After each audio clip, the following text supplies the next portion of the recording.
LinkedIn is making some moves. There's a couple of new search engines on the block, and we talk about marketing tools that we're trying. All this on and more on today's Strong Coffee Drip. Hi again, everyone. I'm Brian from Strong Coffee Marketing. It's an excellent time of year with Easter just around the corner. I'm happy to be joined by two of my favorite peeps, Duncan and Ian. Hi, guys. How are you? Good, thanks. How about you?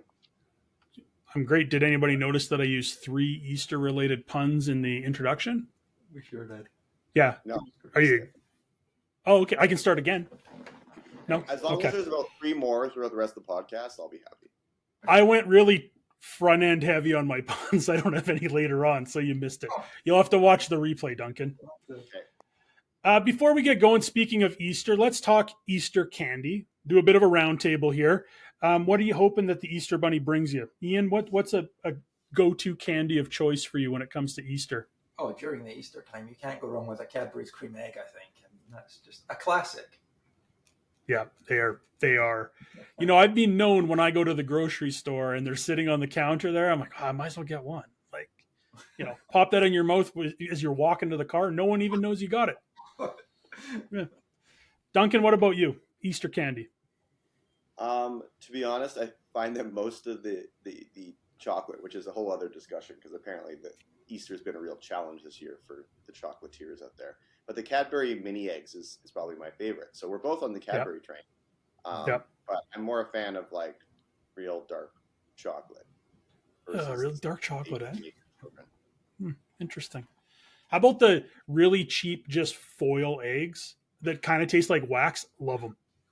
I could eat 100 of those. I don't know why. Or they're really just Mr. Solid. You know, just the bunny, and he's just solid chocolate, and you bite off his ear. Yeah, I'm into that too. So, well, I hope everybody has a great Easter. And Ian, I know they have Easter in Scotland, but do you get Cadbury is big in UK? Is it the same kind of deal? Or are they hiding like haggis eggs, or is it just the same as it is here? No haggis eggs that I've ever seen. Oh. But I think it's probably a bigger deal in the UK than I've seen it here. Like, if you go to a supermarket, there will be an entire aisle devoted to nothing but chocolate eggs. Wow. And I haven't seen that here in the supermarkets that certainly the ones that I've visited. I don't know what it's like in Costco or anything. But, well, yeah, I know where I'm going next Easter. I like chocolate as much as the next guy. Okay, guys, you ready to get going? We've got lots to talk about, some interesting topics before we break for Easter. We open this episode with a brand new segment that I came up with yesterday called Do You Care? The premise is pretty simple. I've got 2 recent feature drops on tools that we use. You can tell me whether or not you care or not and why. The best part is I didn't tell you what these were ahead of time because I like chaos, so we're just going to have fun with this. Feature number 1. Google has added a feature that allows you to integrate your social media profiles into your business profile listing. After adding your channels, your new posts from your feed will appear under the social media updates. I actually tried this yesterday for Strong Coffee, and sure enough, you could always add your social links, but now you can actually have it where your new Instagram pictures or posts will actually pull into your Google business profile. I could only replicate it on mobile, but it is there. Do we care? Is that interesting to us? Do we care or don't really care? Ian? Yeah, I care. I think that's good. It's not something I've tried, and not actually something I knew about until you just mentioned it. But that sounds, to me, that sounds really good. Assuming you care about it. Like, it's not your personal profile or anything. No, it's your business page. Yeah. You might be able to do that if you want, but I don't think that would be a very good idea. No, I think that's a great idea.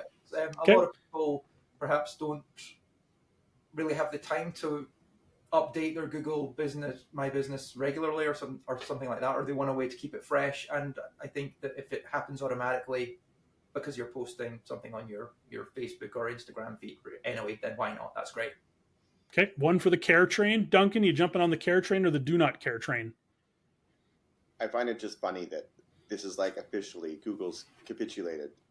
Google Plus is now dead. They will not be running their own social media platform. They will just be adopting the ones that already exist. So give us stuff from everywhere else.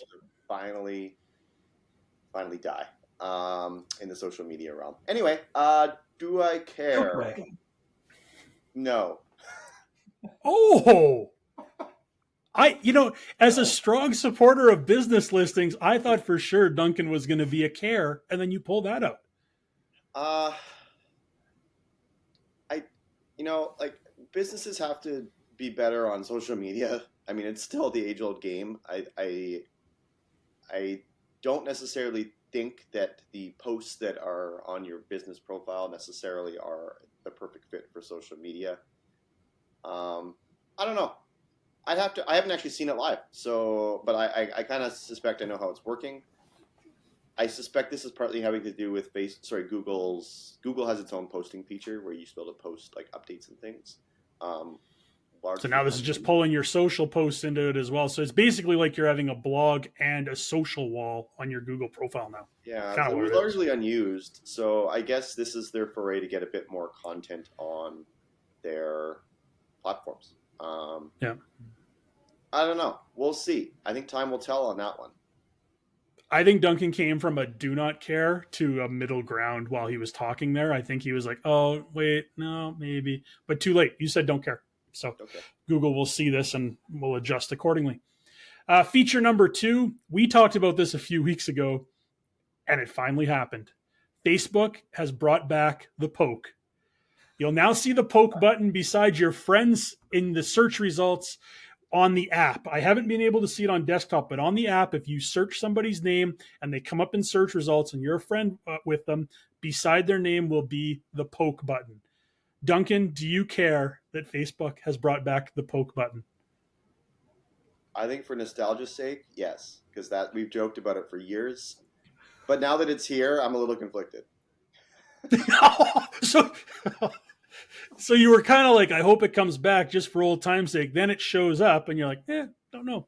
Well, I don't think I'm going to use it. Like it was always a joke. Like it was Yeah. always a part of that, like, that generation that grew up with Facebook where you could like poke people, be like, hey, I'm here. Here I am. Just here I am. I don't want to add you as a friend, but I'm here. So I don't know. Now that it's back, it's a little weird. I don't know how to feel. Mixed results. Ian, how about you? Big fan of the poke? No, I don't care. Oh, God. Straight to the point. Straight to the point. All right. They're just killing the meme. Yeah, they are. They killed the meme. You Okay, can't even joke about it anymore because it exists. You know what I'll be doing as soon as the podcast wraps up? Hopping on the Facebook app, sending out a couple of pokes. So I'll be watching for that. All right, there, a fun segment to get things going. I'm going to move over to this and that, where I'll give you 2 articles, and you tell me which one is more interesting from a marketer's point of view. And we're focusing squarely on LinkedIn this week. LinkedIn has introduced a couple of really interesting things, or is testing one and has introduced one. But let's have a bit of a chat. Story number 1, sponsoring content from any LinkedIn user. LinkedIn has expanded its thought leader ads, allowing businesses to promote content from any user on the app, not just their own employees. Brands can set up thought leader ads by searching for a relevant person and sponsoring their posts through Campaign Manager. The feature will be made available globally by the end of the month, providing brands with a new way to reach their target audience with relevant information. Should be noted, the post creator will get a notification that their post is being requested to be used, and they have to approve it. So you can't just randomly go and start promoting other people's posts. A bit of a side note, when I saw this, I went into our LinkedIn yesterday and tested this. It's in ours. It does exist. Basically, as long as the person is a connection of yours, I'm assuming whoever's running the ad account, sure enough, you go and you search their name, and you click on their name, and it'll show any posts that they've created that are available to be essentially used as ads or boosted. You can pick one, and then they get a notification, and away you go. So it definitely will open up some different opportunities for businesses to expand what they're able to promote. So that's story number 1. Story number 2, maybe a little bit more fun. LinkedIn is testing in-feed games.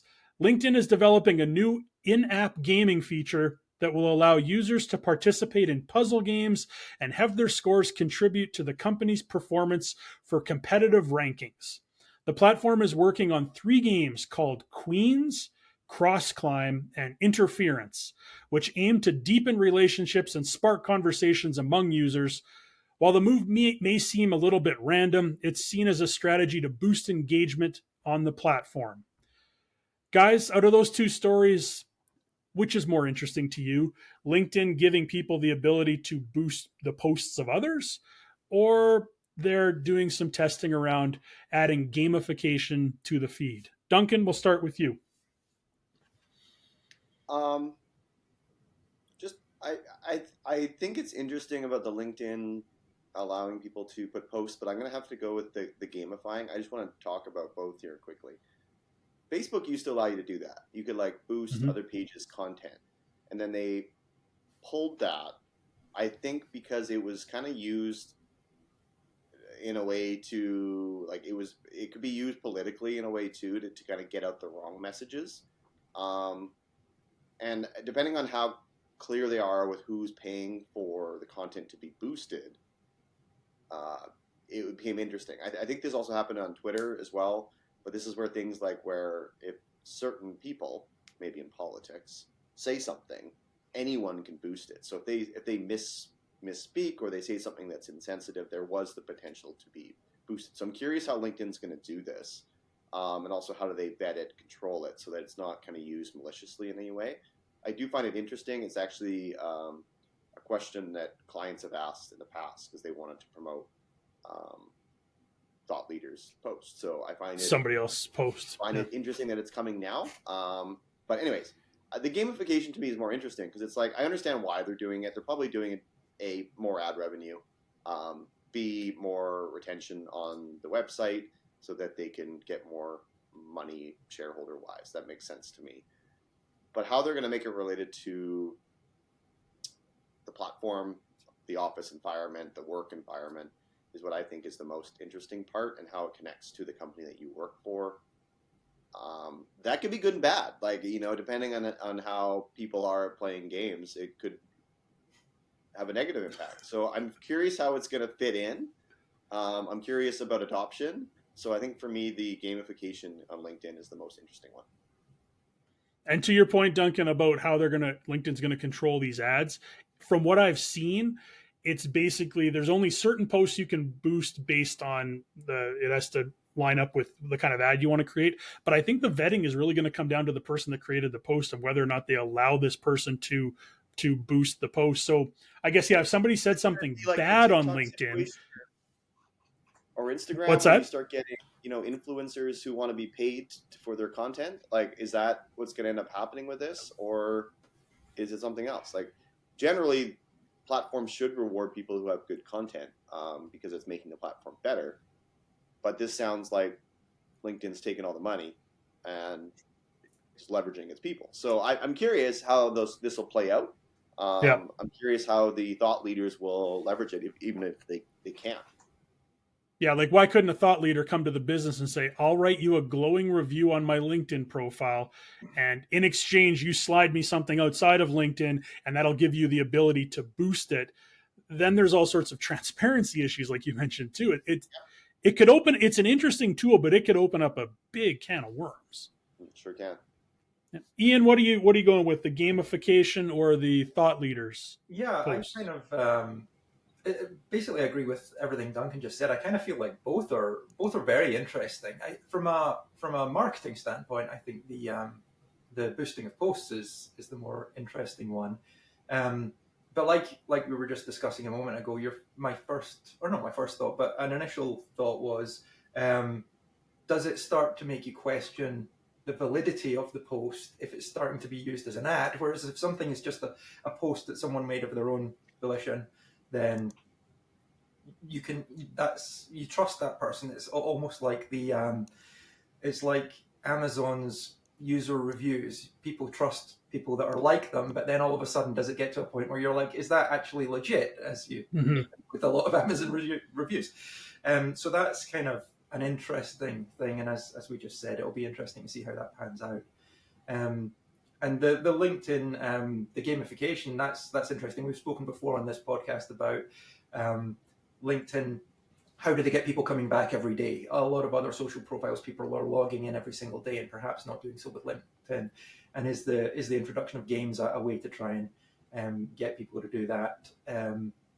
If so, is it the right way? I personally, I don't think of LinkedIn as somewhere that I would go to play a game, but I'm one of those people that doesn't log in every day. So it's like, Mhm. I don't know whether that will get people to return.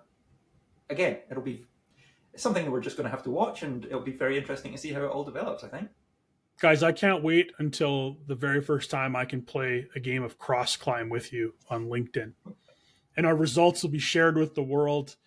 Ian brought up an interesting point about some of these games where if there's some sort of company leaderboard, what happens if we're all just awful at this game? Like, do people just look at us like we're a bunch of idiots because we can't figure out cross climb? So I'm not sure. Um, and I kind of agree with you. Both are interesting. I think the thought leader ads are cool, but you know what? It's just a matter of time till somebody screws with them and ruins it for all of us, because that's what happens with everything. So that's why we can't have nice things. The gamification is I don't know. Are people going to use it? Like, I don't think in the morning, like, I got to get on LinkedIn to catch up with a game I'm playing. But you know what? Look how many people play Wordle or games like that, where it's almost just like a little brain teaser to get you going in the morning. What if LinkedIn has a couple of interesting games people can play and share results with their coworkers or their friends? So who knows? Yeah. But props to LinkedIn for trying things. I'm always cool. It's always interesting to see people trying things. So whether or not it works, another thing to be determined. And as I did mention off the top, the gamification is only being tested right now. There's no indication of it if it'll even come out. The Thought Leader app ads are available, and it says will be available globally by the end of March, which is literally in a couple of days. So we'll see how those take off. Let's move along. This is something that Duncan, I know you talked about. I think it was the podcast when Trevor joined us. And I saw an interesting article that kind of played off of that, and I wanted to bring it up for a larger discussion. Are Instagram and TikTok the newest search engines? A new study reveals a shift in search engine preferences among younger demographics, with Gen Z favoring Instagram and TikTok over Google. According to the survey, 67% of 18 to 24-year-olds use Instagram for search, followed by 62% who use TikTok, with Google ranking at 61%. However, Google remains the preferred search engine for older generations. The trend highlights a growing reliance on social media for search and discovery, posing a challenge to traditional search engines. This is something we had a little conversation with before we pressed record. We probably should have recorded that because it would have fit into exactly what we want to talk about now.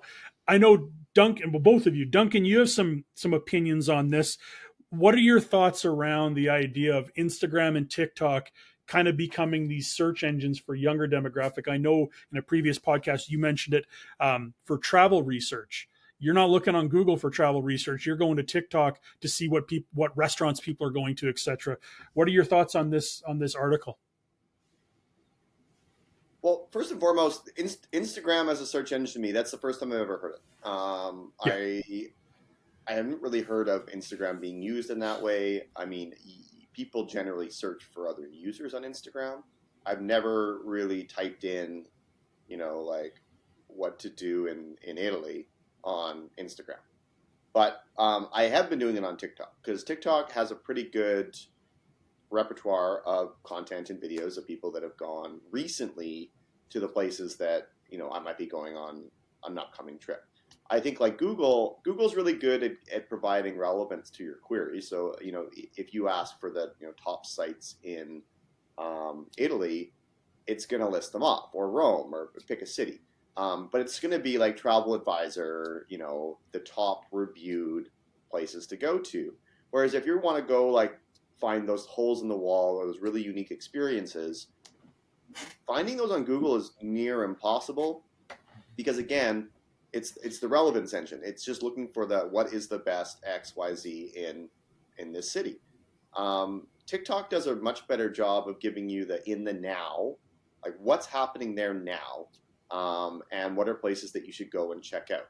Because think of it this way, like if someone goes there, they do a glowing review of a restaurant, but this restaurant's only been around for 2 months. It has no chance of ever being in that top-rated restaurants that you're going to see on Travelzoo or any of those other sites. TripAdvisor or Yeah, any of those. Yeah. TripAdvisor.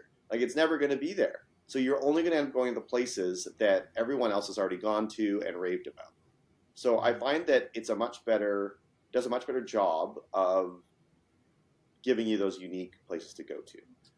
And just a little add on to this, like personally, I've actually been using ChatGPT for a lot of, I guess I would say more in depth or like educational queries. Now, ChatGPT still does use a lot of like the Google related stuff. So if you say, hey, what are the top things to do? I use it a little more complexly, but I'd be like, I have 3 days, these 3 days in Rome. Design me an itinerary that, incorporates these locations. And I want to go to nice places to eat and some unique destinations. And it'll come up with like a full itinerary for you by the hour, which is really cool. Google can't do that. TikTok can't really do that. So I find that it is useful in that sense. And then I also really like it just for general information and research. I think it does a much better job of understanding the context of your query and giving you the actual answer you're looking for instead of Google, looking at your keywords that you've written into the thing and then it coming up with articles that, match that content as best it could. So I find that Google is really much a relevance engine where I'm learning more and more that like ChatGPT understands you a little bit better and gives you a much more in-depth answer from multiple different sources to really answer the query that you're asking. And TikTok, like I say, is much better at that in the now cool stuff that you wouldn't come across in any other platform. So, that's my take on it all. Instagram, maybe I'll have to search about Italy, but I've never used it. So to me, that's just kind of a surprise that it's even in that list. Ian, what about you? Yeah, I think it is very interesting. I think it makes me wonder if the way people are obviously the channel on which they're searching is different, but is the way people search changing in the sense that when you go to Google, you type out your request in a specific way, and presumably when people are searching on Instagram and TikTok, I imagine they're not using it. It's not just a replacement for Google sort of thing. People are probably trying to search for different things in different ways, and I think that's something that's important to be aware of as marketers.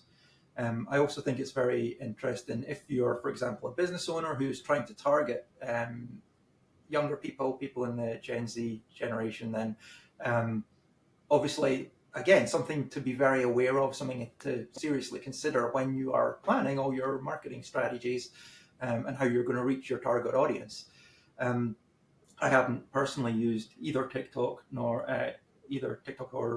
Instagram to search myself, but I do use YouTube a lot in place of Google if I'm specifically looking for a how-to video, how to do something. I've downloaded this new app. I'm not really familiar with it yet, and I just want to get to grips with the first, there's something specific I want to do, straight to YouTube, type in how do I do this on this app, and within a few seconds you've got a selection of videos to watch, and they show you exact step-by-step, which Google may get you there, but it's going to take you a few extra clicks to find the exact same video, or you're going to be sent to an article, which is not quite as easy to follow. So I can understand that people are diversifying the way that they search. And yeah, again, I think it's interesting. And as Duncan mentioned, I think that things like tools like ChatGPT and other AI chatbots and things are going to become more of a replacement for Google as time goes on.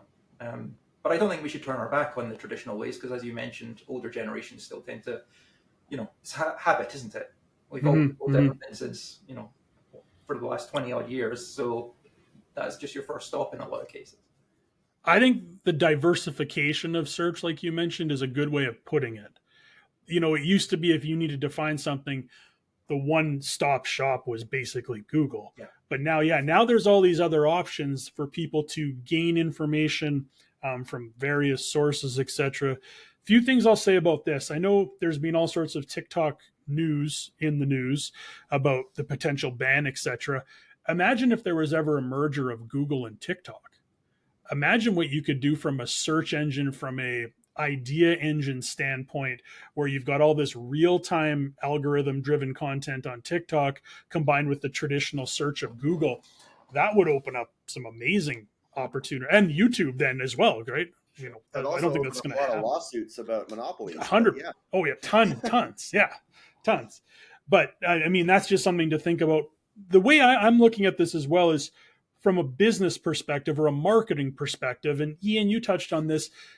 When you're marketing now, you have to be relevant in a bunch of different places to get in front of people using these different sources. So I think we would all agree that social media has gone from a luxury to a necessity for businesses.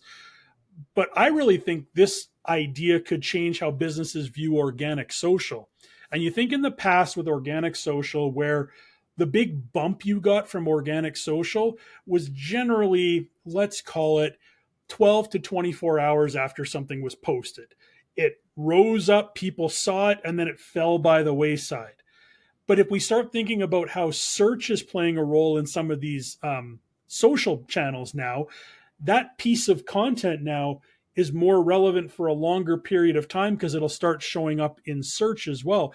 I see this a lot with YouTube, for example, on our YouTube channel.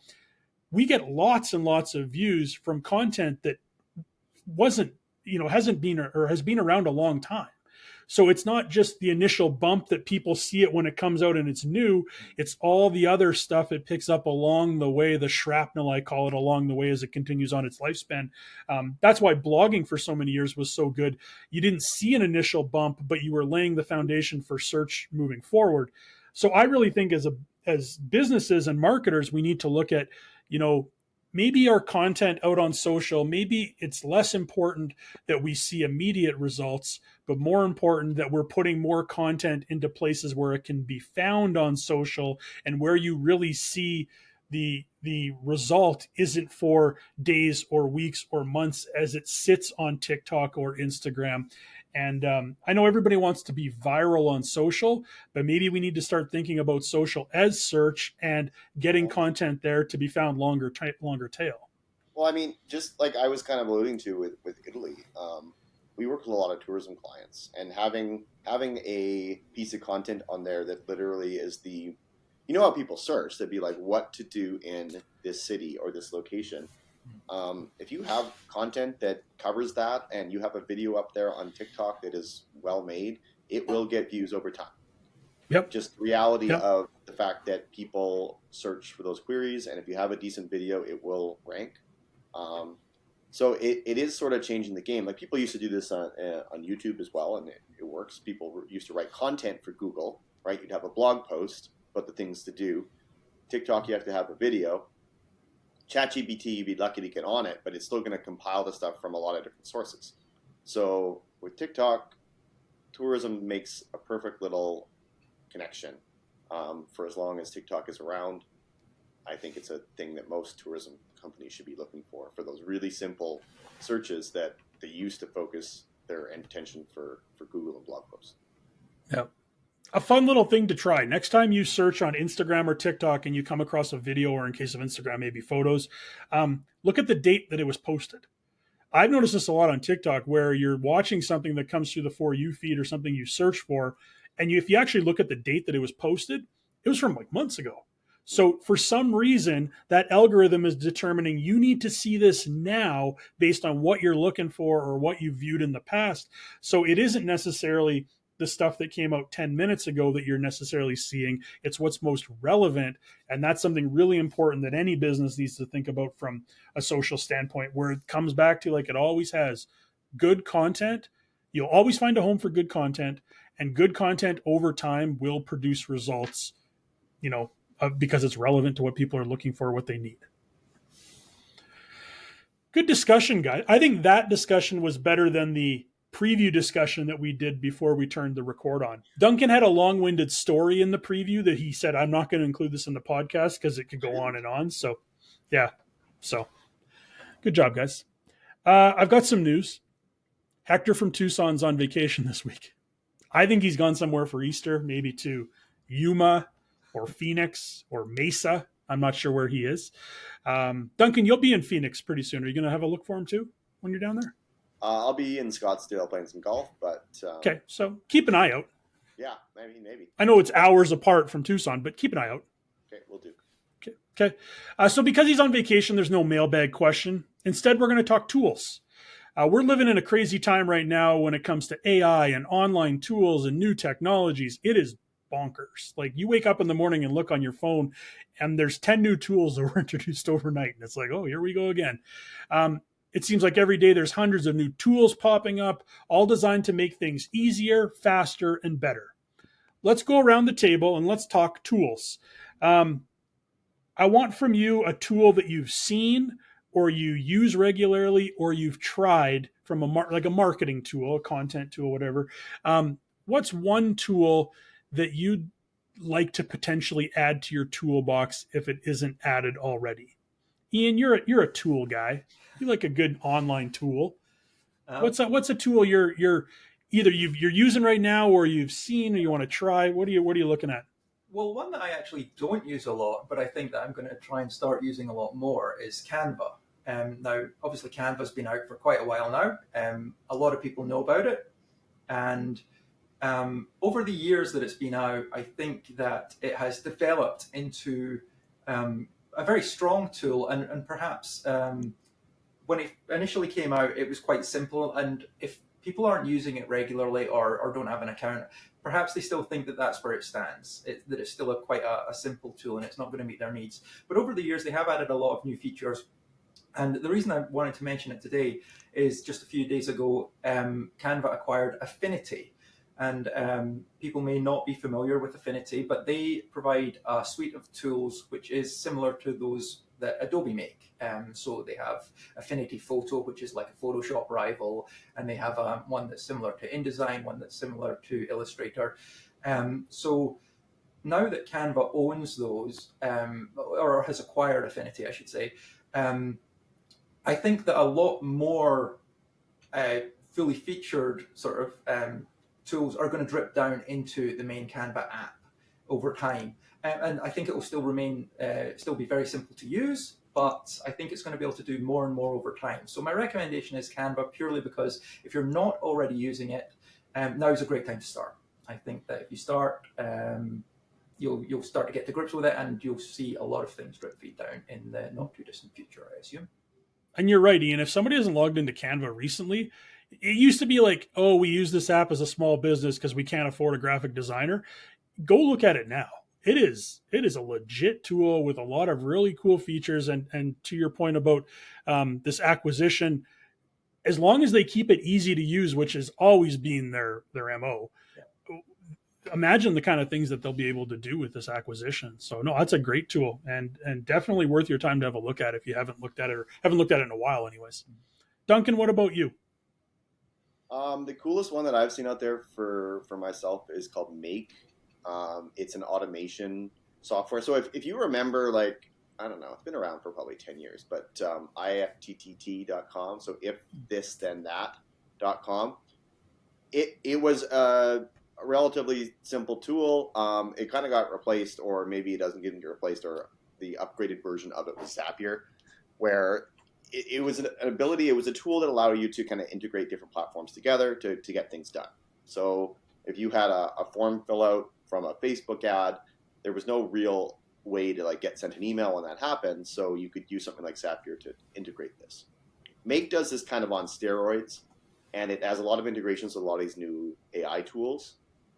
So especially ChatGPT. So you can kind of use it to, you send a file to Google Drive, it can splice that file up, turn it into social media, use ChatGPT to make the descriptions for it, post it on socials, and drip it. Like, you can create very complex streams with very simple actions. While it takes time to make these kind of streams of automations, it can really cut down on the time that it takes to do a lot of automated tasks. So things that you do every single day, this thing can spit out good content for social media in literally minutes, from an idea to a completely fully formed social media post, blog, article, LinkedIn update. All that can happen in about 5 minutes, where normally that would probably take you multiple hours. So understanding and then using that platform, like the amount of things that thing can do and the complexities of it is crazy.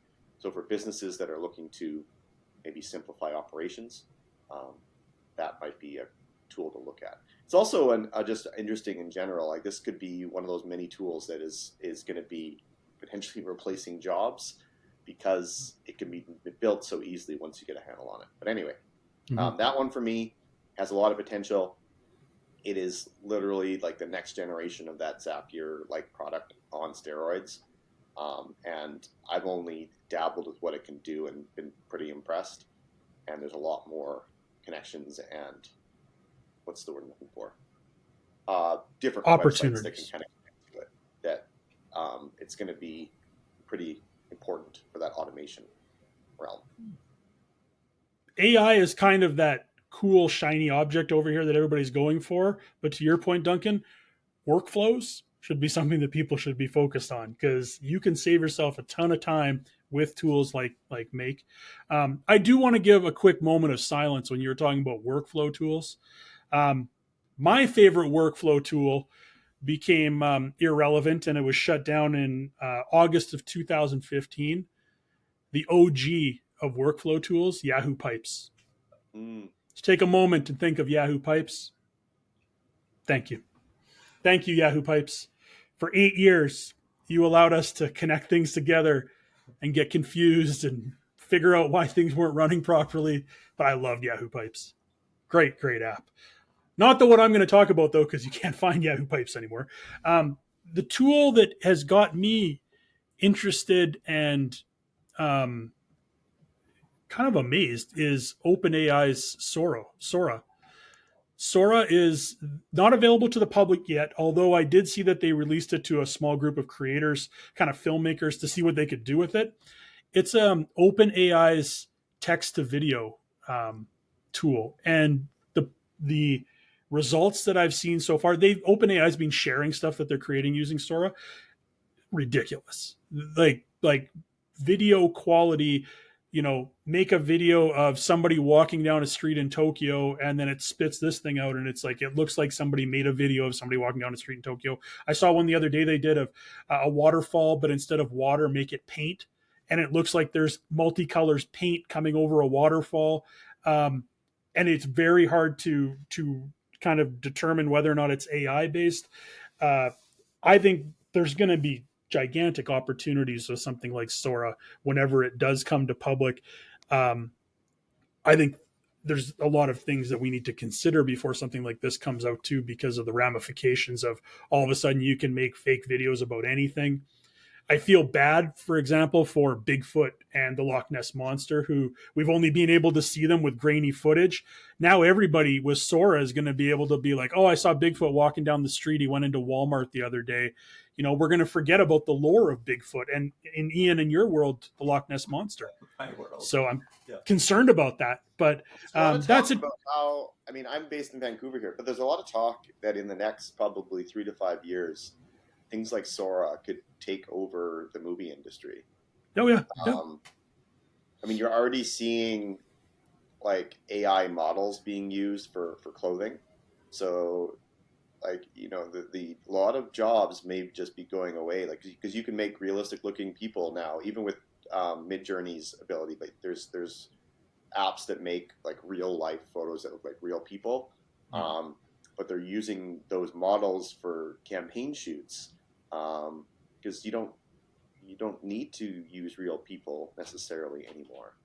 The physical element doesn't need to be there. What is reality? But Sora's ability to make videos. Sora just launched, I think, its own movie. I was watching. It's about a guy with a bubble. He's made of hot air. The balloon head. The balloon head. That was one of the creators that made the balloon head. Yeah. Yeah. So, like, that was. It's pretty impressive that AI can build that. There's a lot of nuances to. I think the biggest thing with AI that's still going to be a challenge, even with Sora, is humans talking or eating. It's always been tricky, and I know they do a pretty good job of it. Hands have also been a tricky thing for AI to depict, but it's just getting so good so fast that I have to see this influencing a lot of industries in the next 3 to 5 years. Movie industry, modeling industry, marketing industry, like all over the place. It's going to be a big upset, and either you get on the wave or you're falling behind. You mentioned the movie industry, Duncan. I think in terms of things to rival, for example, Pixar animated movies, I genuinely believe that we will see the first AI fully created animated film long before 3 to 5 years. I wouldn't be surprised if it's early next year. Humans will always be involved, but how many humans have to be involved to create something is going to be drastically reduced. True. So, you see all these layoffs happening in the tech industry. A lot of people said it was the economy, but I think the economy, surprisingly, is resilient and doing fine. But I think a lot of the reasons why we saw those layoffs was actually simply due to redundancies and the fact that humans can do more. We have more output now with these AI tools in our arsenal, especially on the coding side, content side. I just suspect that the output is higher for someone who knows how to use these tools. So, we've been looking at that, but understanding how to use AI tools is an asset and will be an asset for quite some time here. So staying atop of that wave, understanding what's out there is going to be really important. Definitely. The future is now, gentlemen. I will tell you I've heard numerous people in my inner circle. Now that makes it sound kind of cool, from my family, but I call them my inner circle, that have said like, oh, I saw something online, but I just don't know if it's real or not. Well, get ready, kids. Buckle up. Just give it a little bit more time. Yeah. What is that going to look like? Not just in a couple years, but many years from now, where everything you look at, you have to try to determine whether or not it's real or it was generated in some way. And that's exciting and scary at the same time. So we shall see. Asking that question already. Inner circle, Ian. Inner circle. Because it's very easy to believe it all. Yeah. Who knows? Well, you know what? On that note, that wraps it up for this week, the pre-Easter edition of the Strong Coffee Drip. Guys, I hope you have a wonderful Easter. I hope you have time to spend with your family. Duncan, you're not coming home, right? You're staying in Vancouver? No, staying in Vancouver. Okay. Usually I'd be playing in a curling bonspiel this weekend. That is happening, but I'm not. I took a break this year. Hurry hard. Yeah, you don't want to win every time, right? Exactly. Yeah. Let other people win, Duncan. Yeah. All right. Well, with that, guys, have a wonderful Easter. Thank you for joining us. We'll see you again next week. We're back next Friday with another edition of the Strong Coffee Drip. Normally I say get back to work, but it's Good Friday tomorrow. Get back to work, but not very hard, and then go enjoy Easter. Goodbye, everybody. We'll see you next week. Later. Thanks. Bye-bye.